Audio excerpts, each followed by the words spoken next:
Olá! Dando continuidade ao conteúdo de genética, o nosso objetivo nesse vídeo é explicar a primeira lei de Mendel.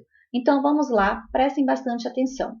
É importante começar então, nesse vídeo, explicando alguns conceitos básicos do cruzamento. É importante saber que Mendel sempre cruzava plantas chamadas de puras, ou seja, uma linhagem pura. Para o nosso conhecimento hoje, devido às tecnologias e tudo mais, nós sabemos que uma linhagem pura quer dizer que é uma linhagem homozigótica. Então, ele vai pegar basicamente dois indivíduos que são puros e vai cruzar esses indivíduos. A essa geração eu chamo de geração parental, que é representada pela geração P. Do cruzamento da geração parental, nasce um indivíduo. Esse indivíduo é chamado de geração F1. Então, o que é F1?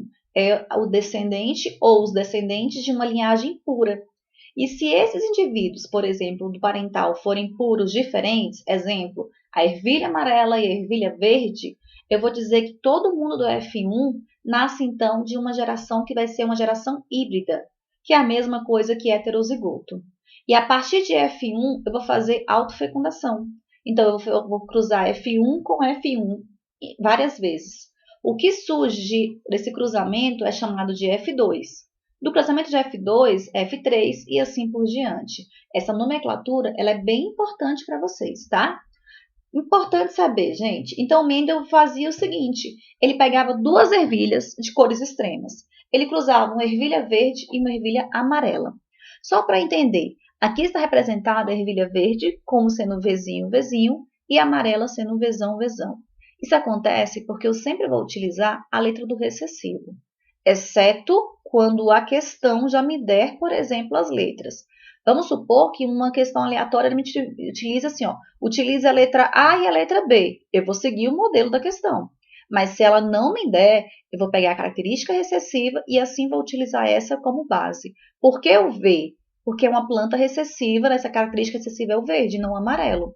Quando eu cruzo, por exemplo, o verde com o amarelo, todo mundo nasce amarelo. O que vai ser feito? Observa o seguinte: esse indivíduo aqui é diploide, assim como esse é diploide. Cada indivíduo só pode me doar um gene. Lembra da meiose? Na meiose, os nossos cromossomos se separam pela metade e aí eu forneço somente um gene para cada gameta. Ok. Só que olha o detalhe, gente. Qual é a chance de eu mandar esse e mandar esse? 50%. Como aqui eles são iguais, ok. Então, eu posso afirmar que esse indivíduo forneceu Vzinho para essa nova planta, enquanto esse indivíduo forneceu Vzão. Qual que é o genótipo dessa planta? Vzão, Vzinho. E qual que é o fenótipo? Fenótipo é aquilo que é expresso fisicamente. Nesse caso, o amarelo. Qual é o genótipo desse parental? O genótipo é Vzinho, Vzinho e o fenótipo é verde. Qual é o genótipo desse parental? Amarelo. O genótipo é Vzão, Vzão e o fenótipo é amarelo. Certinho? Do cruzamento dos parentais surge F1, que é uma planta híbrida, ou seja, heterozigótica. Esse é o primeiro procedimento que Mendel fez. Posteriormente, ele começa a observar que sempre que ele pega linhagens puras, surge então um indivíduo com uma característica específica. E nunca surgia, por exemplo, ervilhas verdes. Ele não entendia inicialmente por que isso acontecia. O que o Mendel faz então? Ele pega esse indivíduo e coloca esse indivíduo para se autofecundar. Ele promove a autofecundação desse indivíduo.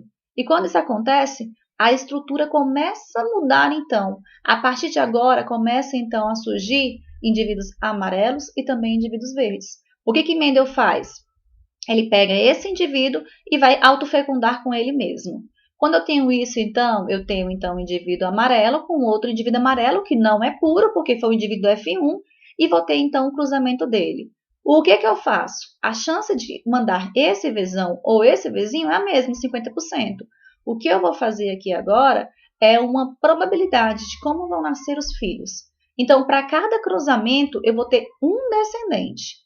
Mas para cada cruzamento desse tipo, há 4 possibilidades. Então, eu vou pegar esse meu Vzão e vou cruzar com esse, depois esse Vzão com o Vzinho, depois esse Vzinho com o Vzão e esse Vzinho com esse Vzinho. Para que isso? Para verificar qual que é a possibilidade real de nascimento dos indivíduos.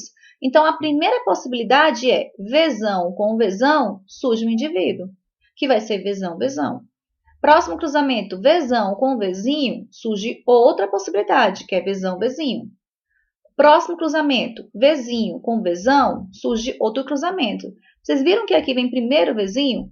Mas na hora de representar, eu sempre coloco o Vzão, que é o dominante, na frente. Então, vai ficar Vzão, Vzinho. E o último cruzamento, a última possibilidade, seria Vzinho, Vzinho, que nasce, então, o indivíduo verde. Quantos indivíduos vão nascer disso? Mas quais são as possibilidades? Um indivíduo Vzão, Vzão. Duas possibilidades de indivíduo Vzão, Vzinho. E uma possibilidade de Vzinho, Vzinho. Qual é a chance de nascer um indivíduo amarelo? 75%, porque são 3/4 para ser amarelo.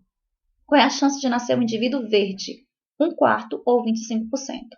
Isso não quer dizer que não vai nascer um verde. Pode nascer, mas a chance de nascer um verde é menor do que a chance de nascer um amarelo. Quando eu faço um cruzamento, é aleatório, é jogar um dado que tem, por exemplo, alguma estrutura que tem 4 lados aí, e qual que é a chance de cair o lado X?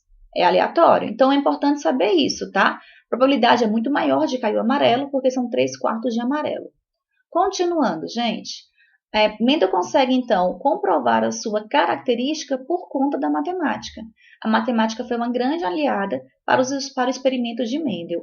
É importante quando eu vou falar para vocês de proporções genótipas e proporções fenótipas, eu saiba o que é isso. Qual é a proporção fenótipa desse caso aqui? 3/4 amarelo. Por que isso? O fenótipo é só a característica que eu estou, então, expressando. Nesse caso, é a cor. Tá, mas qual que é a proporção genótipa de amarelo homozigoto? Aí, nesse caso, é 25%. Ah, mas você não tem 3 amarelos? Tenho, eu tenho esse amarelo, esse e esse. Mas quem é homozigoto dominante é só esse. Tanto esse quanto esse é heterozigoto. Aqui eu trouxe um exemplo de um esquema de um livro, para que vocês entendam. Isso daqui, ó, é uma forma incorreta de se expressar, porque o dominante sempre vem à frente. Eu trouxe de propósito para vocês realmente analisarem isso daqui. Então, qual que é a proporção fenótipa de indivíduos recessivos? 25%. E a proporção genótipa? A mesma, porque só pode se expressar o recessivo quando ele está em dose dupla. Então, só é possível ser verde se ele for azinho, azinho. Ó, nesse caso, ele utilizou o A como base, tá? Mas o ideal é sempre utilizar a letra da característica. Importante saber. Eu posso te perguntar proporção genótipa e proporção fenótipa, ou um ou outro. Como que é a forma de representar isso? Eu não tenho 4 possibilidades, então nas 4 possibilidades eu vou expressar. Então, como que ficaria isso, por exemplo, em proporções genótipas? Eu tenho 25% de chance de ser azão, azão, 1. Eu tenho 50% de chance de ser azão, azinho, 2. E eu tenho uns 25% de chance de ser azinho, azinho. Então, 1 para 2 para 1, já que são 4 chances. Isso proporção genótipa. Proporção fenótipa, ou seja, característica que é visível, que é manifestada. Eu tenho, então, 75% amarelo, que equivale a 3 de 4, e eu tenho 25% de chance de ser verde, que equivale a 1 de 4, ou seja, 3 para 1. É muito importante saber que a meiose está relacionada à primeira lei de Mendel, assim como outros tipos de herança que eu vou explicar posteriormente também. Por que isso? Eu estou falando de indivíduos que são diploides.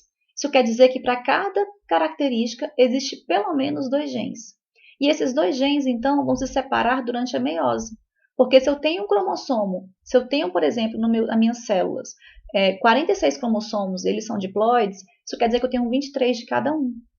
Na hora da meiose, eu não mando os 46, eu mando somente 23. Isso para dar continuação na espécie. Porque somando do pai 23 com o da mãe 23, eu continuo tendo a população, por exemplo, aí com 46 cromossomos. Tendo em vista que um cromossomo a mais já causa uma síndrome, uma anomalia, deformidades, prejuízos. Imagine ter, por exemplo, 36 cromossomos a mais, 40 cromossomos a mais. Seria simplesmente impossível. E aí não seria o indivíduo da mesma espécie. Porque uma coisa que nos diferencia, por exemplo, aí de outras espécies é justamente o número de cromossomos. Aqui eu trouxe novamente um exemplo de como que Mendel fazia isso. Lembrando que Mendel fazia por observação artificial, ele fazia muitas vezes ter certeza da pureza de cada indivíduo. E aí a gente tem, então, a primeira lei de Mendel, também chamada de lei da segregação. O que é importante saber? O que essa primeira lei vai afirmar? Então é importante saber que a lei diz cada característica é determinada por 2 genes alelos que se separam na gametogênese, passando apenas um gene para cada gameta. Ou seja, Mendel diz que essa teoria foi modificada, né? Porque assim, na época de Mendel a gente não sabia o que era gametogênese, então houve uma alteraçãozinha básica, mas é importante saber que Mendel já tinha essa noção de que cada indivíduo possuía 2 fatores, que ele não chama de genes, assim, de fatores, e se esses fatores não eram passados na íntegra para os filhos ou para os descendentes, eles se separavam. Então, cada progenitor mandava um, o pai mandava um e a mãe mandava outro. Saber a definição da primeira lei de Mendel é fundamental. Quais conclusões Mendel teve com o seu experimento? Ele observa, então, que os fatores são sempre manifestados por pares de genes. Nesse caso ali, que estão presentes no gameta, que são fornecidos durante a fecundação. Tais fatores sempre estão em par, mas a mãe nunca manda os 2 e o pai nunca manda os 2. Ora um manda um, ora um manda o outro. Como o pai e a mãe, cada um possui 2, a chance de mandar uma coisa ou a outra coisa é a mesma, 50%.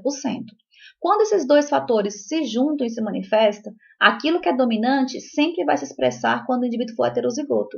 O que é recessivo só se manifesta se for em dose dupla. E ele conseguiu entender que esses indivíduos sempre vão passar isso durante a formação dos gametas, que é chamado de gametogênese. É importante saber que essa primeira lei de Mendel é chamado de monobridismo ou herança monogênica. Isso porque só vai ser analisado um fator por vez. E é importante que vocês saibam disso. Por que Mendel teve sucesso no seu experimento? Ele só teve sucesso porque ele soube ter cuidado ao analisar. Quando a planta nascia, ela nascia com todas as suas características. A altura, a vagem, a cor, a posição da flor, a cor da flor e assim por diante. Mendel simplesmente ignorava. Se agora ele queria saber como era a situação da ervilha, ele só analisava a ervilha. E o resto ele não analisava. Então ele ia devagar, com cuidado, para realmente ser preciso nas suas coisas que ele tinha que realmente analisar. Então ele não tinha medo de analisar, de demorar mais tempo, mas de chegar a uma certeza do que estava sendo analisado. Eu trouxe para vocês um exemplo. Vamos parar de falar de ervilha, chega, né? Já deu de ervilha por hoje. E aí eu trouxe um exemplo de albinismo. Vamos fazer a leitura da questão agora e eu vou resolver com vocês essa questão. Então vamos lá. Sabemos que o albinismo é uma anomalia genética recessiva, em que o indivíduo portador apresenta uma deficiência na produção de melanina em sua pele. Gente, a chance de cair albinismo na prova do PAS desse ano é gigante. Isso por quê? Porque existe uma obra chamada Racismo Estrutural que fala justamente sobre cor de pele.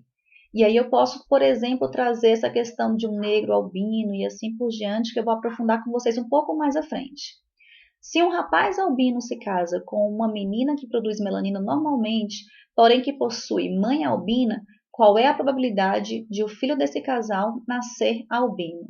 Vamos então começar marcando as informações. Na genética é muito importante que eu delimite o que está sendo perguntado e o que está sendo apresentado. Primeira coisa, qual que é a herança? Albinismo.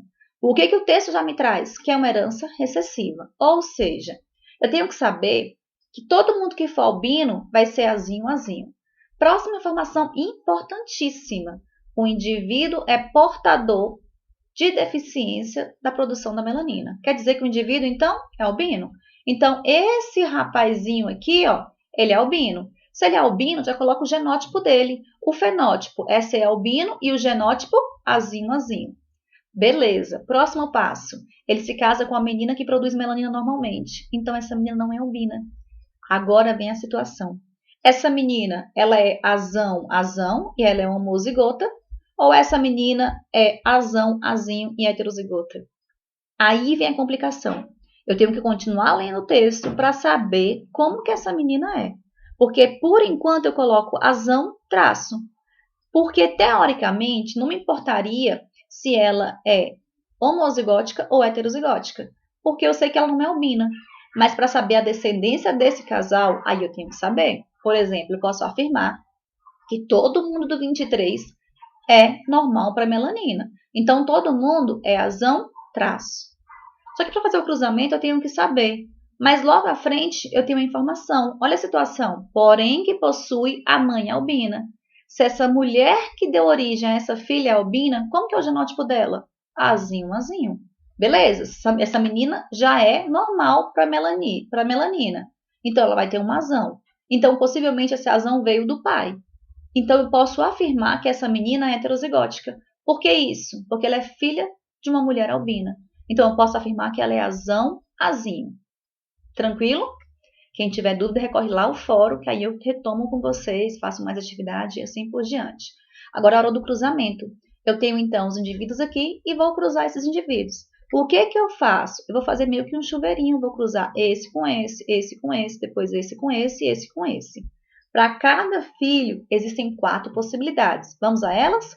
Então, o primeiro, azinho, azão, beleza. Coloco na ordem, então, dominante primeiro, vai ficar azão, azinho. Próxima possibilidade, azinho, azinho, vai nascer o indivíduo, então, azinho, azinho, se for essa situação. Próxima possibilidade, eu vou cruzar esse azinho com esse azão. Azinho, azão. E a próxima vai ser azinho, azinho, porque é esse com esse. Então, essa é a chance que eu tenho de ter. Qual é a chance, então, a probabilidade de ter um filho do casal nascer albino? Eu sei que albinismo é recessivo. Quais são as possibilidades, então? A possibilidade é a segunda possibilidade e a quarta, que isso corresponde a 50%. Gente, genética é muito tranquilo. É leitura, interpretação e conceitos que são fundamentais. Vou deixar para vocês aqui agora essa atividade. Façam. O próximo vídeo vai justamente corrigir essa atividade. Mas não passem para o próximo vídeo antes de tentarem resolver sozinhos essa questão. Até mais e bons estudos!